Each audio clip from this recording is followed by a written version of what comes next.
Hello, this is Chef Chad. Welcome to my kitchen. It has been a while. Well, my oldest son Nathan, shout out, lives out in Chicago, and we went and visited him at the beginning of the summer, back in June. We went to a restaurant called Nonino's. Nonino's, something like that. Anyway, fabulous Italian restaurant. It was very good. My mom and dad, my wife and I were there on vacation together, and we met up with my son. So I had a pork osso buco, which I thought was really weird because I've only ever had it with veal before, but it was amazing. It was more of a stewed pork hock, whole pork hock, which was really good. So I'm trying to recreate the recipe, and I hope you go along on this journey with me. So I've got all my mise en place ready to go. I've got a little bit of lard and a little bit of olive oil. I've been using some better olive oils. This is the brand I'll zoom back to that in a minute. I've got some salt and pepper on the stove for seasoning. And down here are the main ingredients. So we're gonna start roughly, we're gonna heat the oil.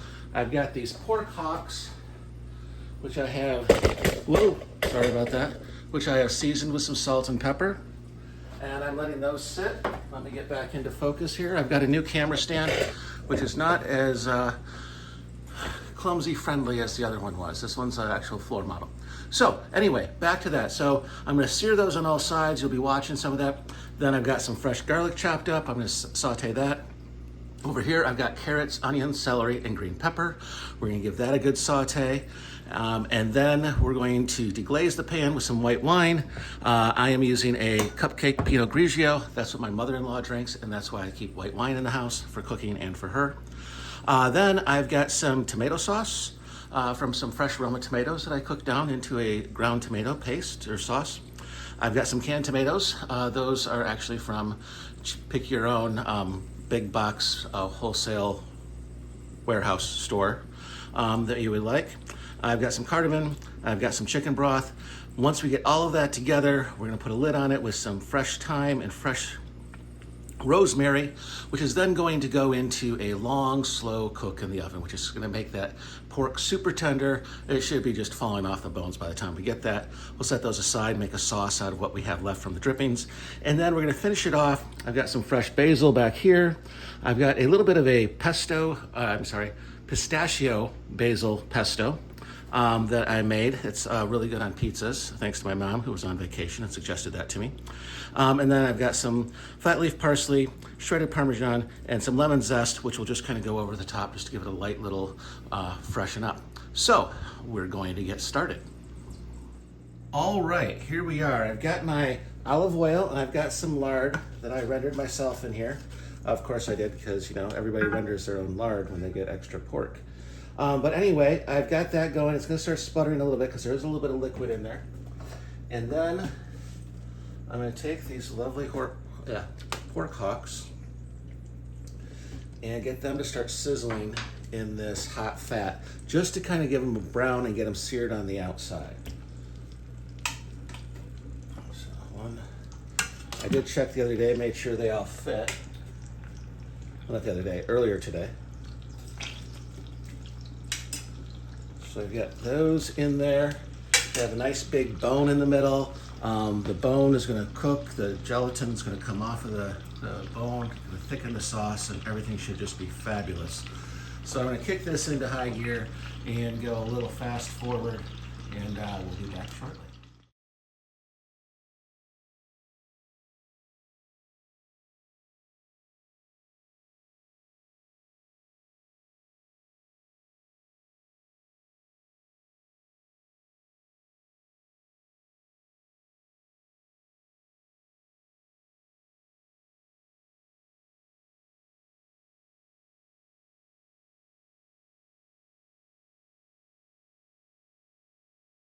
Okay, and here we've gotten a little bit of color on these. I'll set these over here in the back. I just got the lid of my casserole dish here, my Dutch oven, to upside down just to hold it. That will also help capture all those juices. So I'm gonna set these aside for a minute. Add our garlic. And let that saute for just about a minute. Stir that up. I'm also trying to scrape up some of this goodness, caramelized flavor from the bottom of the pan. And as soon as that's done, we're going to add our vegetables and saute those. So again, what I've got here is about 2 cups of white onion. I use a Vidalia style sweet onion. There's 1 large onion. About 2 cups of carrots, about 2 cups of celery, and about 1 large green pepper, or you can use 2 small green peppers. Came out to a little over 1.5 cups. So I'm going to put all those in there, and they are all cooked or cut into about 1-inch dice, roughly, give or take. I'm going to let those cook for just a second. Well, about 3 minutes, actually. So let me speed up the time here really quick.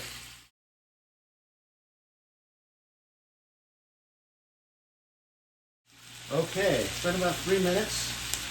Some of the onions are starting to turn a little translucent. Some of them are starting to brown.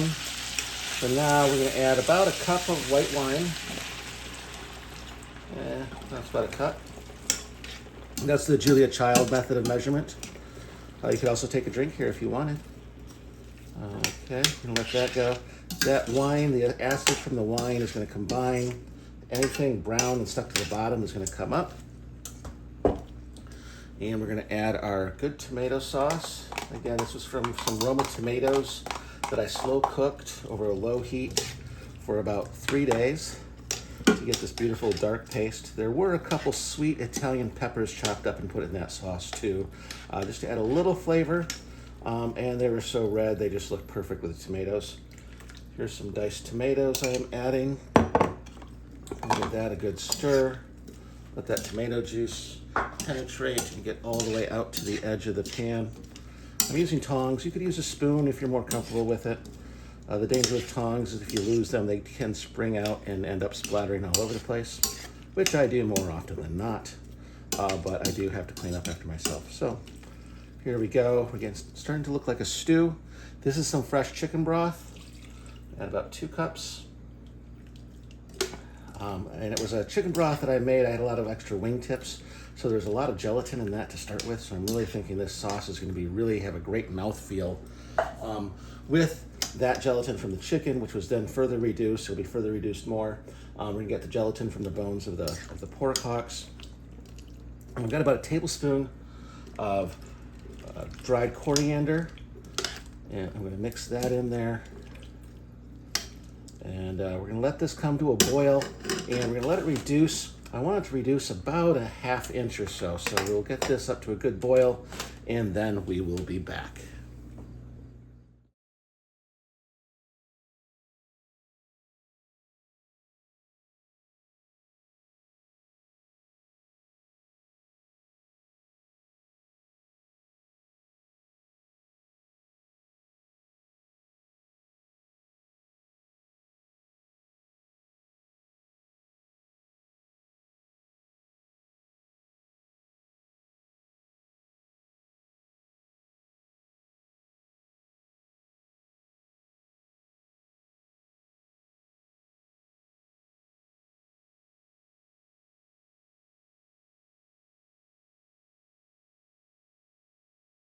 All right, we're back. I've got my oven preheated to 450 degrees.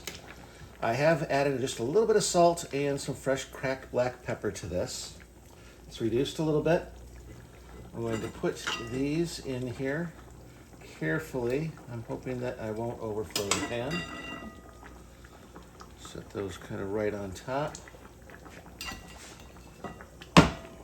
This one.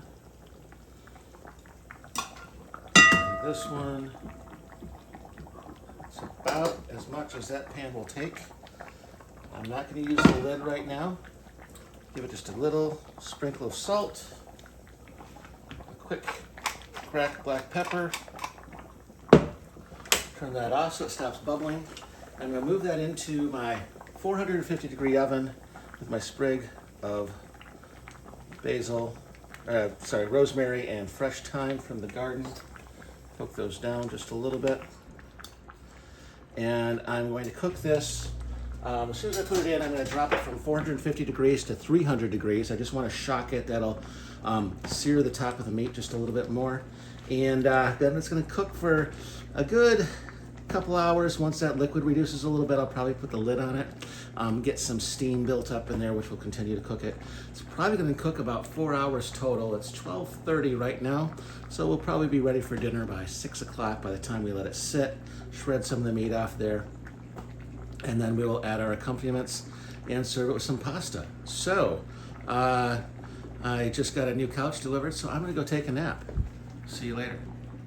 Okay, I just pulled this out of the oven. It's 4 o'clock, so this has been in there for about 3.5 hours. I'm going to grab my temperature thermometer here real quick, and you can see the meat has just kind of shrunk up around the bone. The meat is about 204. It's just going to shred off those bones, and the sauce is really good and thick and tomatoey. I might cook it down just a little bit, but we'll be back soon with the plated meal. All right, and here we have the final plated presentation. You can see that lovely bone-in shank there with some of the stewed vegetables over pasta, some lemon zest, parsley, and Parmesan gremolata, and a little bit of pistachio pesto. So, please feel free to try this at home and let me know what you think. This is Chef Chad. Get in the kitchen and cook something.